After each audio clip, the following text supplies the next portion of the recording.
Welcome to Here Where You Belong, your go-to podcast for exploring belonging, with your host and belonging expert, Dea Irby. We are thrilled to have you join us. Together, we'll dive into the depths of what it means for each of us to find our own place in the world, whether it's within our communities, our relationships, or within ourselves. Today's episode is meant to inspire, uplift, and remind you that no matter where you are or where you're headed, you have a place where you truly belong. So, grab a cozy spot and settle in. Welcome to Here Where You Belong.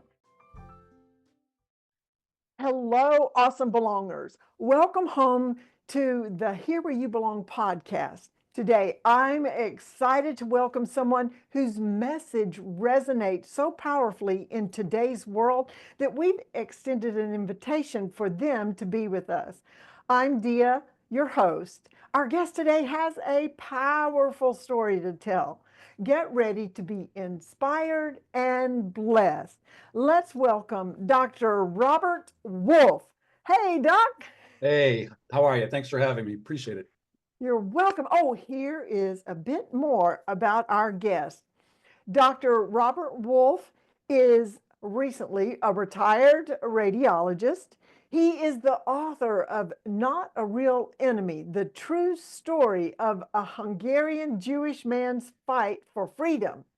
It is a biography, a history book, and an adventure about his dad, who was a four-time escape artist who survived Nazi and Communist Hungary, including 2 wars. Not a Real Enemy is an award-winning book 4 times. Dr. Wolf uses his message to fight against anti-Semitism, racism, and hate. Wow. Welcome, welcome, welcome to Thank the you so much. podcast. That's such a nice introduction. I have very little to add to that. Well, that's my next question. Do Excellent. you need to add anything, subtract anything, correct anything? I might have missed something in there. No, your introduction's perfect. I'm probably going to say this out of order, but 10% of my author proceeds are actually being donated to the United States Holocaust Museum in Washington, D.C. And that's an ongoing thing for me. That's from my mom and dad. As you said, the book is a biography. It was my dad's autobiography turned biography. They wrote the stories in the 1970s as though they'd happened the previous day, paper and pencil to typewriter to computer to disc. Dad passed away and they wrote the stories, like I said, like the previous day, crisp, sharp, the smells, the sounds, the way the table was set, the fear when on the run or during an escape.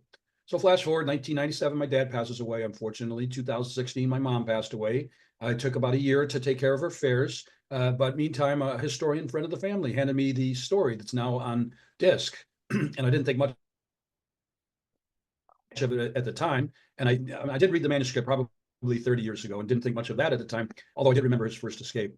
But she said, you have to read this. And so a year or two down the road, after I took care of mom's affairs and then retired, and then went back to work to help out a friend, which brought me back to the book. I'm a radiologist, as you said, and we have 2 screens. The left is the patient queue, the list, and the right screen are the images. So in this case, between cases, the left screen was my dad's autobiography, and the right screen I dictated into the biography.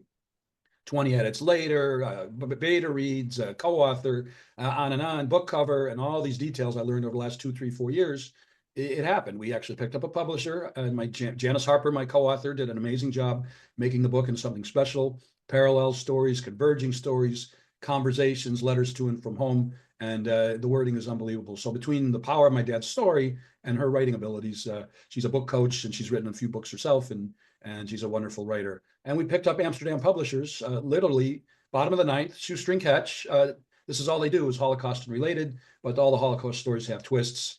A guy who was in 4 wars, a great story, music in the Holocaust, Auschwitz. In our case, it's Hungary, which there's not a lot known about Hungary. And it's also, like you said, it's Nazi Hungary and Communist Hungary, and out of the frying pan into the fire, sort of thing. So 20 miracles in the book, like you said, 4 escapes. And I could not leave the story sitting on a computer, on a disc, or on a screen. So I wanted to share with the world. And that's what I'm doing now. Well, I love it. Now, because this is the podcast about belonging, how can we find the belonging story in your book story? Okay, we talk about loneliness when I do. So I do a lot of podcasts. I do a lot of book presentations, speeches, lectures. I've done 20 TV interviews, 3 radio interviews. So a lot of this stuff gets recycled, but it's always a little bit in a different way. And if we have time, I can read later from what we talk about loneliness, because my dad was lonely pretty much the first half of his life. Growing up, they weren't Orthodox, so they were shunned by the Orthodox. He was even shunned by the Orthodox in the forced labor camp, which was hard to believe because all these guys were in the same boat. I can't imagine how the Orthodox ate, because there was scarcely food anyway. I don't know if they were eating unkosher food.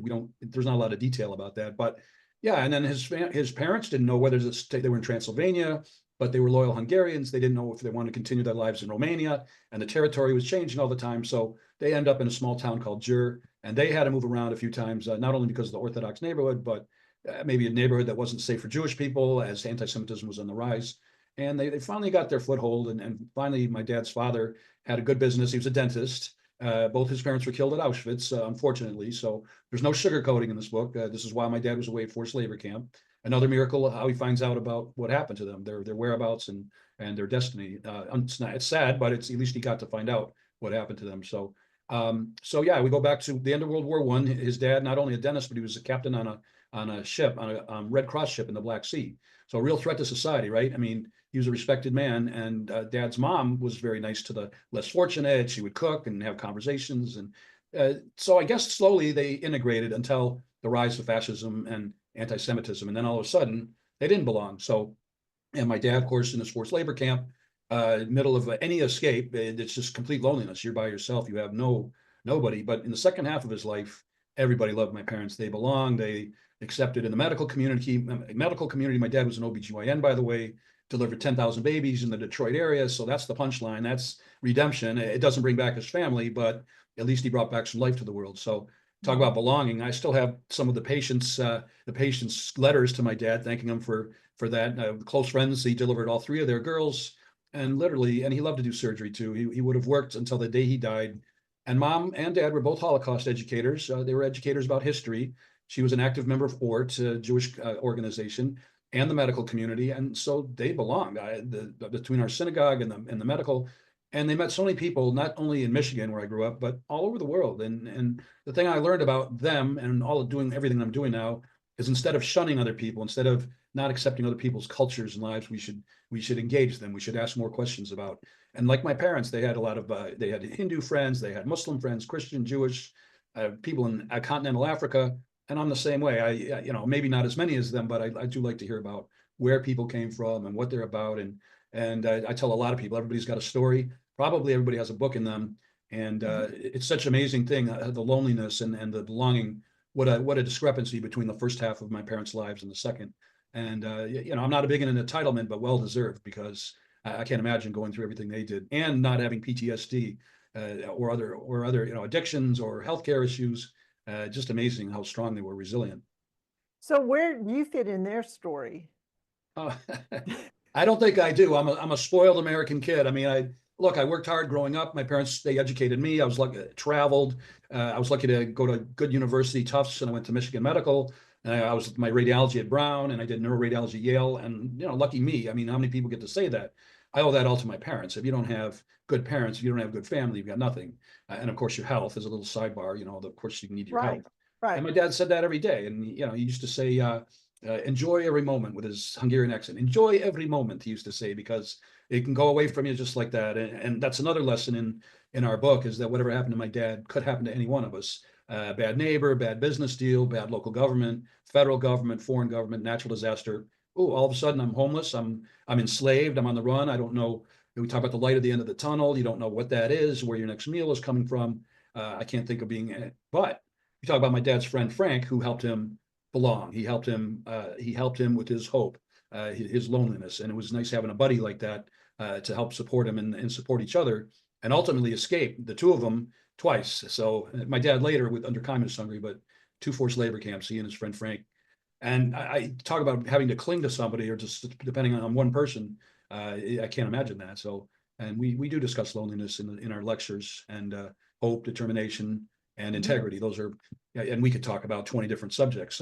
Just resilience and redemption. There's so much wrapped up. It's too much. It's too much. But anyway, you get the gist of it. How disparate it is between point A and point B, and it's just so striking that the book gives that power too.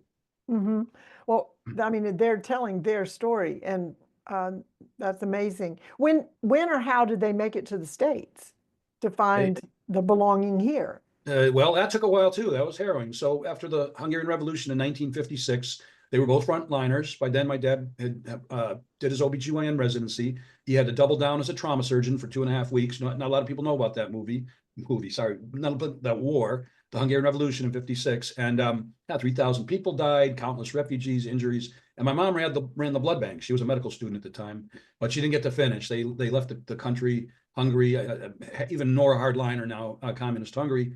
56, they made it harrowing escapes to get to Austria and ultimately Vienna, and that's kind of where the book ends.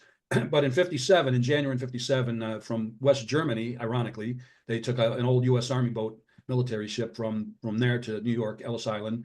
It was a 1 month North Atlantic, very cold, very rocky ride. My dad got sick. The men were all put up down below, leaky hull, leaky floor, and my mom snuck him up from time to time so he could get some fresh air. And the Hungarian women, they got together to make whatever they could, chicken paprikash, whatever they had on the ship. I'm sure it was pretty scant, better than forced labor camps or concentration camps, but still. And so they got to New York, and my mom met her dad there. They hadn't seen each other in 18 years. He had already divorced my mom's mother, who was in Israel, and that was another story. My mom met her stepfather in Vienna, and they wanted them to move to Israel, but Israel was in the middle of the Sinai War, and my parents said 2 wars is enough. We're not doing that. So, much to their chagrin, they ended up in the United States, and a really tough time. They in Providence, Rhode Island. They barely spoke the language, no job, no car, very difficult. A strange relationship with her father. Never mind his new wife that he had was a temporary marriage. And finally, my dad got to go to Beth Israel in Boston and redo his residency while he was taking literally elementary and high school English. And he got through all that, and then they ended up in Detroit in the mid 60s. So from 56 to 64, 65, it was still tough for them. I mean, paycheck to paycheck, and who knows? But they were lucky. They were smart and hardworking, and they stayed the program. They stayed with it. So no substitute for hard work. That's one piece of advice. I know you might ask me that later. Do you have any message to leave? No substitute for hard work, no doubt about it, and no substitute for experience, of course, too. So Absolutely. Well, the book, how long did it take you to write the book? From beginning to when, hey, wait, maybe I should do something with this manuscript, to look, I've got my delivery of my first hard copies. How long was that? wow, 2018, we'll call it, to 2022, late 2022, at least 4-year process. We were almost going to self-publish, but like I said, bottom of the ninth shoestring catch with Amsterdam Publishers, so we picked that up. Yeah, the edits, well, Janice, my co-author, took at least a year and change to do not only the story, but also the history, verify the history, the culture, and then we verified more the history through our 3 wonderful testimonials, 3 professors, including Michael Berenbaum, who was he was a collaborator in the Shoah movie, Spielberg's Shoah movie, so a big Holocaust historian. So we tweaked the book from on their suggestions, and then we also hired a retired historian from the U.S. Holocaust Museum, D.C.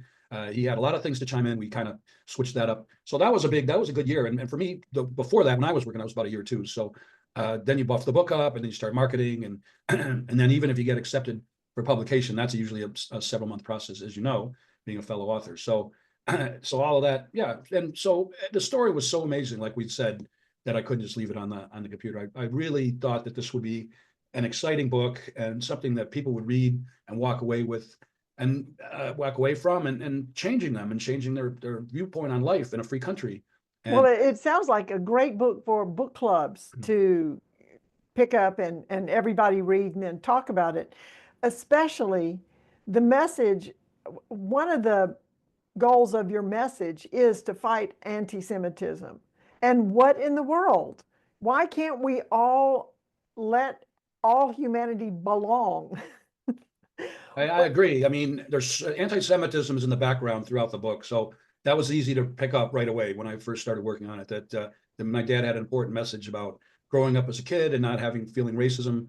By the way, for me too, I was one of 3 Jewish people in my high school. My high school was 40% African American. Never felt the anti-Semitism. Never felt it. This was back in the 60s and 70s when racism was more with the African Americans in Detroit, Chicago, LA, wherever. And Easier to identify just looking at someone. but for us, yeah, we left it on the field. There was a lot of trash talking and bullying, but they were bullying because you were small or new or wrong place at the wrong time, not because of your religion or whatever, not like what they're doing now in the colleges and then some. But I wouldn't put up with that in the colleges. It's another hour discussion. But so no, growing up that way, I was lucky. And the neighborhoods, we had tough neighborhoods, but we also survived. And like you said, why can't we all get along? And we did. By the time we're seniors in high school, juniors, seniors, high school or college, whatever, you had friends. You felt like you belonged. And of course, that's when you have to leave. That's always the case too. You've got the finally get it, and then you have to leave. What do you tell people to address all this anti-Semitism and race hate and just hate? Well, we're doing it now. You know, a lot of messages, a lot of book presentations. I encourage people to write reviews of the book. I encourage people to, if you want to get me in the classroom, I got my first university talk coming up soon, but I encourage people to invite me for a podcast, a live presentation. Everything counts. See your senator, your congressman, ask them, is anti-Semitism a problem in our county, for example? What are they doing to fight it? What are they doing to educate it?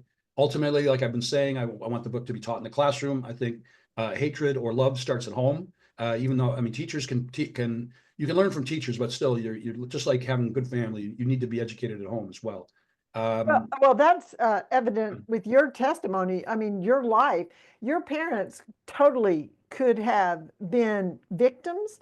They could have not been resilient, and they could have taught you a whole line of hate and not embracing your environment and moving forward anyway. That's such a great point. I mean, so like if the United States had conquered Hungary or not the Nazis in Hungary, I probably wouldn't be in the United States. It was a Western free country instead of a hardline communist country. I probably would have been raised there. And if I was lucky, medical school there. So it's the same kind of thing that it's funny how these circumstances, just a little bit of a tweak in circumstances can change. And like you said, yeah, no sign of PTSD. I think they fought it off with their hard work and their education about what had happened and the perils, not only of the Nazis, but also of communists. And we flash forward 60, 80 years, down the road, here we are today, and it's the same thing. We've got Islamophobes after 9/11. We've got the Asian haters after the coronavirus epidemic, and now the Jewish people haters, the Israel haters after October 7th. These people aren't reading. Their history is distorted. It's biased, and I guess this my part in life right now is just to teach a little bit of history that makes people realize it wasn't just Auschwitz, which is a horrible place, one of the worst ever in the world, but a lot of people, individuals by themselves or with small groups, were running around for their freedom, for their lives, for a piece of food, whatever it was. And there's more to life than food, shelter, and clothing. For us, there's education, there's travel, family, but for them back then, food, shelter, and clothing was everything. So right, being able to belong. One thing I'm taking away from all that we just said was getting informed, knowing the history, understanding, like instead of just accepting an opinion of someone else or putting guilt on someone to hate them, when you just knowledge of who that person is, where they are in their life, what's going on with them. There's so much in understanding history and seeing patterns, like, okay, people, this is going to happen again, and this happens, and then this happens, and there's nothing new under the sun. So let's just get along. I agree. I mean, if I convert one person a day or 5 people a week, and then I will have done I did my job. I'm getting it slowly across. 99% of people, I think, like us, they, normal lives, work and play and family and vacation, a few extra shekels for retirement. But it's it's always the one guy who ruins it for everybody. Osama bin Laden and Adolf Hitler. And I don't know, the charisma is just, it's deplorable. I mean, all these people protesting still. My parents wrote the stories. They knew I was going to do this. And if you knew me 6 years ago, you would have said, this guy would never be doing this. And don't you hate it when your parents are right?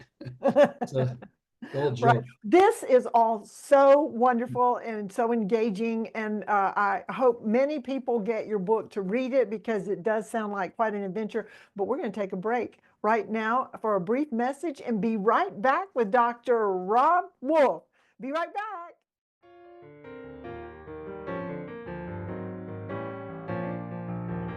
Hey there! Isn't my guest amazing? So glad you joined us today.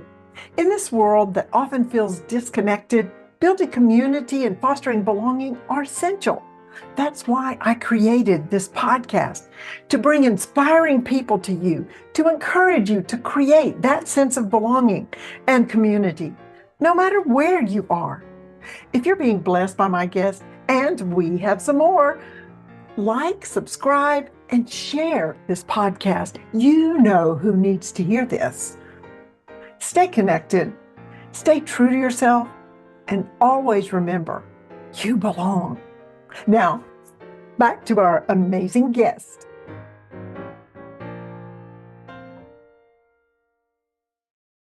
And we are back with Dr. Robert Wolf, Rob, and he has given us so much information about his book. If you've watched this podcast, you know on the second half, I have my 3 favorite questions to ask. And the first question, I think we already know the answer to, but we're going to dig into it maybe a little more. What do you consider is your greatest accomplishment? Well, until recently, I would have said being able to do 35 years of radiology practice and just getting into college and medical school hard enough. But I did get compensated for that. Sometimes well, sometimes not so much. There were a lot of years of exploitation, a lot of days of wasted time and time alone, feeling like you didn't fit in because you were in a dark room all day reading studies.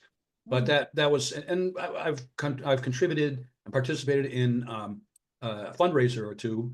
Kids with cancer, families can't afford to travel. Really good organization in Worcester County, and it was a multi-year class reunion, live music. That was very gratifying. That was something, giving to people that you don't even know is very, very gratifying. But right now with this book, 4, 5, 6 years of fighting anti-Semitism, trying to accelerate that a little bit. A lot of podcasts, a lot of events. I don't say no to anything. Like I said, I'm lucky I've had a great team. So I can't just take credit by myself. If I didn't have the team, the gentleman who's been with me through the whole journey, who set up my website and he keeps updating it. My nephew down here, he has a studio. They gave me a great price for doing some book ads, if you will. Plus, he helps me with my YouTube channel and like my co-author and the guy that did the book cover from Croatia. Strange guy, a little bit tough to work with. No, never met him. Everything was done online, but I think he did an amazing job. So all of that, and that culminated because I didn't want to put out a product that was going to be crappy. I wanted to, if I'm going to put out a book, I mean, the money counts, and I've spent many hours and many dollars on this, but I just wanted to be the right book. So I guess that's my biggest accomplishment is Absolutely. doing something to do something that means something and hopefully lives on when I'm long since gone too. So you've mentioned, I don't know if it's what I've read of what you sent me or online, but it's your legacy. You have accomplished a legacy that's going to be there forever. You can, it's out there, it's done. Now that the book is done, do you have some markers that I have accomplished this next step? Like you mentioned, this is your 84th podcast episode to record. Do you have wow, I made it to X number of podcasts? So that's a great question. I don't know. I'll know when it's time to quit. Right now, I still have the energy. I fought off a few healthcare scares in the last 6 months or so. I'm back, which I'm happy with because that was kind of taken away from my charge. As long as I'm not burnt out, because there is burnout with this, no doubt. When you're trying to market, I mean, you hand in hand. I'm marketing a book while I'm trying to fight anti-Semitism, and some people find a fine line between pitching and why do I have to apologize about trying to fight anti-Semitism? So I don't think I'm self-serving, but in a way, but I have to sell a lot of books to break even, to be honest. So that's what I'm trying to do. Do you have some people like to have benchmarks or whatever you call it, road markers.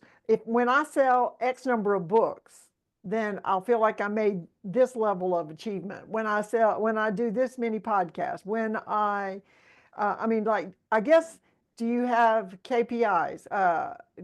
Do you have indicators for, or what you're looking for to know tangibly, like looking at a radiology chart? This is what it looked like before treatment. This is what it looks like now wow, we can see a difference. Yeah, no, I have no set numbers. I mean, in the back of my head, it's a very fickle business. And it is a business. It's easier to get into medical school, I would guess, than it is to have a book that sells X amount of copies. So because most people self-publish, and those that publish, my book's in Barnes and Noble. It's great, and then you go into Barnes and Noble, and there's thousands of other books there. So how does my book stand out unless I get a book signing or something, which happened? And I'm still in talks with a lot of people for that kind of thing. Well, you 10 recently, million was my number. 10 million was my number. It's never going to happen. But if I had maybe. 1%, you never know. I mean, we're actually querying producers now, which is kind of a shaky thing right now because of all the fires in LA.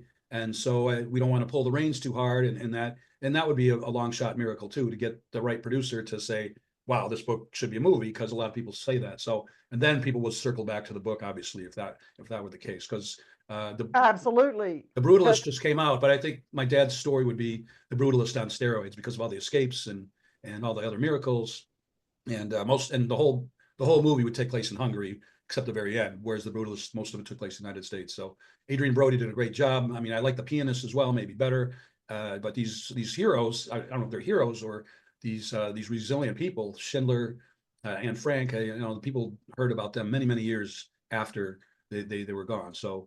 Absolutely. That may be the case here. I don't care, as long as what is it? Bezos from Amazon, the CEO, he once said, I heard him, he said, my goal in life is to have, and I'm just paraphrasing, when I'm dead and buried, when I'm gone, that I've left something on this earth that was helpful or meaningful. And we all agree that Amazon will probably be around for a long time. I mean, so right. They've supplanted Kmart and Kresge's and Lechmere and all these other chains that all got funneled there. So I understand that thinking. So I may not be able to always reap what I sow, but hopefully the kids run with it, the grandkids, their stepkids and step grandkids, and hopefully they run with the story, and hopefully it's a big one. Well, it is the first step at getting the book done. People don't understand what all goes into it. But then there's after it's done, after you've gotten it published. I liken it to you've birthed a baby. And that's not the end, that's the beginning. Now you have to feed it, clothe it, educate it, grow it, take care of it, get babysitters, get it involved. That's what marketing your book is like. You have birthed a baby and you are helping it grow up in this world. So kudos. It's I couldn't say it better myself. That's a great analogy. I love that. I'll have to use that sometime. Yes, you are welcome to use that. I definitely relate to that, having birthed 8 children. So wow, God bless. I know what it means. That's not the end. That's the beginning. Okay, my second question is, because it's the Belonging Podcast, what is it that makes you feel like you belong? You have connections all over the United States, all over the world. You have friends and family everywhere. But what about it that makes you know I belong here? It's amazing question. Something just popped through my head that, and I've talked about this before. One thing is meeting great people like you, all these nice people along this journey that actually give a hoot. It's the people that give a bleep, and that makes me feel belong. So when I write something and people listen to what I'm saying, and they've listened to my radiology expertise over the years, medical, anything like that, and I feel like I belong that way. As you get older, you're more selective about your friends. You're more selective about the people you trust. So the people that I hang out with, I always feel like I belong. And in the dating world or in the friendship world, I want people to like me for who I am. You get to know me. If you don't know me, you don't know me. I won't belabor the point about anti-Semitism. If you want to talk sports or music or foodie stuff, fitness, golf, I mean, we can engage in many types of conversations. And when we do that, we get to know another person, and then you feel like you belong for sure. So I belong with my family. I belong with my friends, in touch with so many of them, especially high school. Hometown support is amazing. College buddies, medical school, a little bit residency buddies. So a little bit of everything. And that makes you feel good when you don't burn your bridges. And years later, like this University of South Carolina talk I got coming up, it's from a high school buddy who on the swim team with me. He's a retired professor now. So talk about an amazing connection. So that's when you feel like you belong, when people reach out, and also when they say the book has moved me. It's so well done, and they write a great review, or they personally reach out on the social media, and I'm all across the board on social media, and that makes me feel, it gives you that warm fuzzy feeling like this heartfelt project meant something, When doubt. people care as much as you do about something, you feel seen and heard and and accepted. Yeah. No Um, doubt.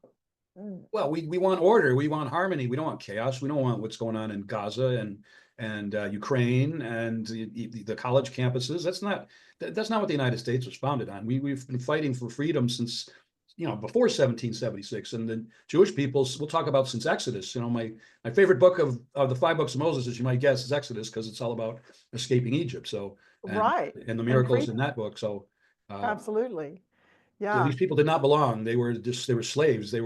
Or they had their lives threatened or actually killed. That's not belonging. That's genocide. That's horror. That's not. I can't even think the way these people think I at all. know. Okay. My third question is, because I always gain so much wisdom from what people share.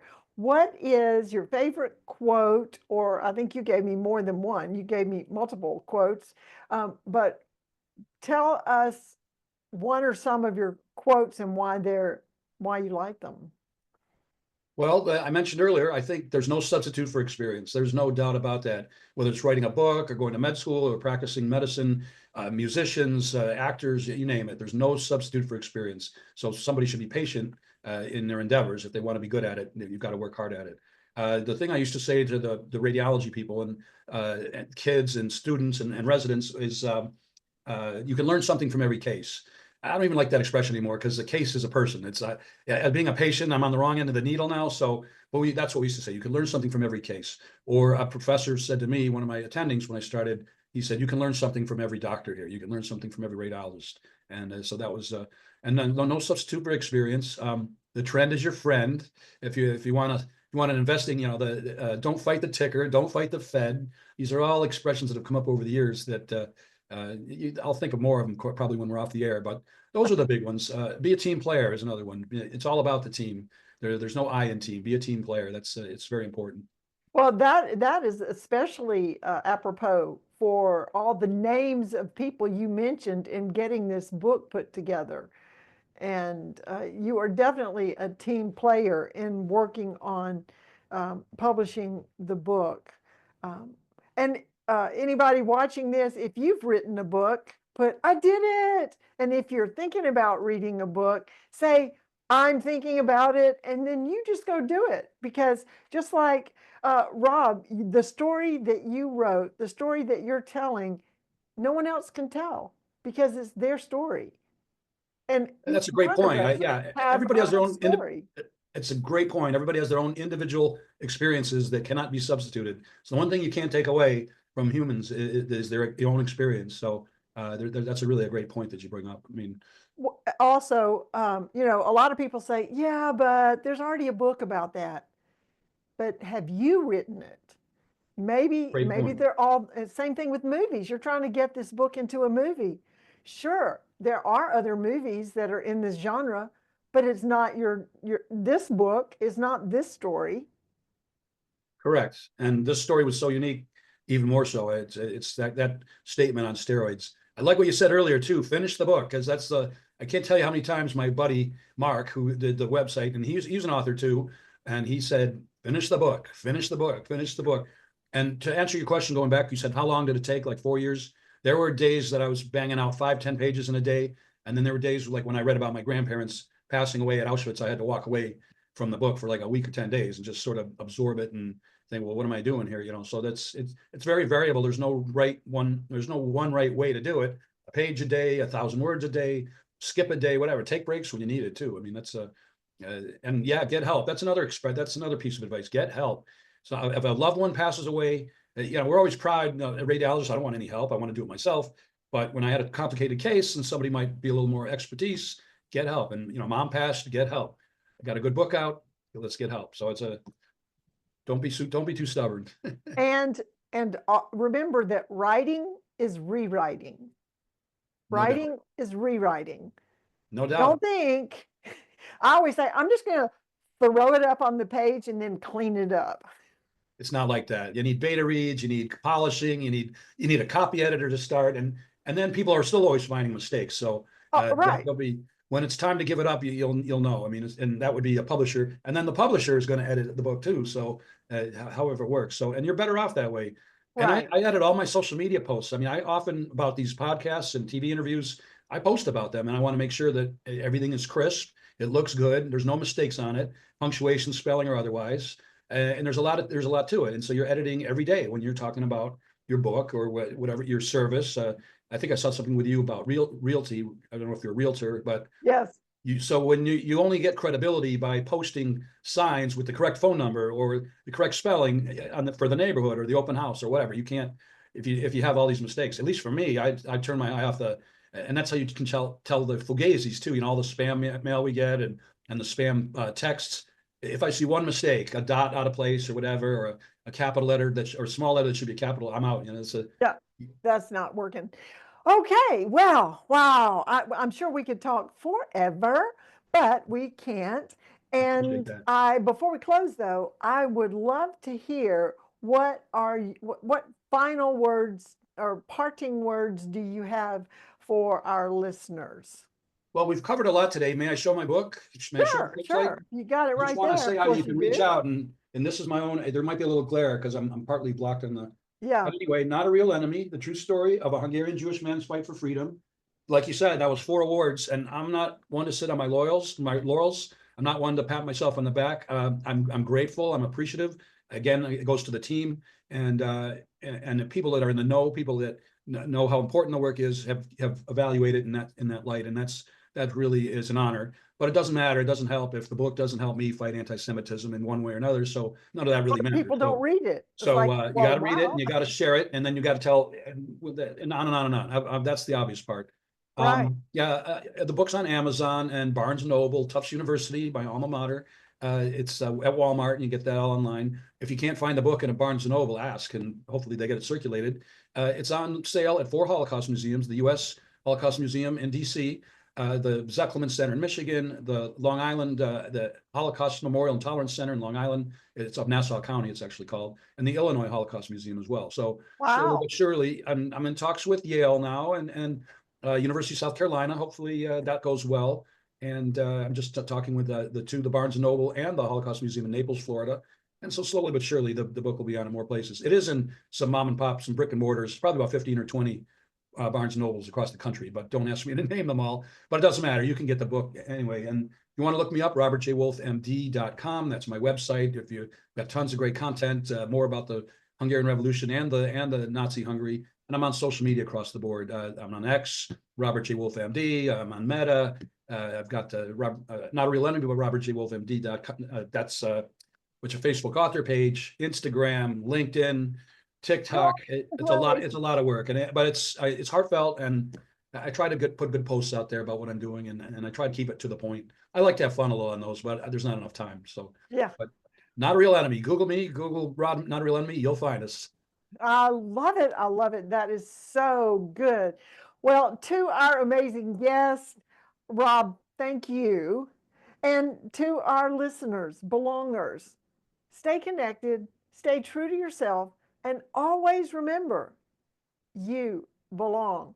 This is Dea Irby with Here Where You Belong podcast, signing off. Bye now. Thank you. Thank you.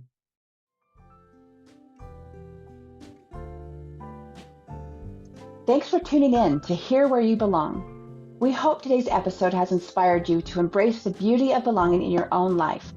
Remember, no matter where you are or where you're headed, you have a place where you truly belong. Join us again next time for more insightful conversations and heartwarming stories. Until then, stay connected, stay true to yourself, and always remember that you belong.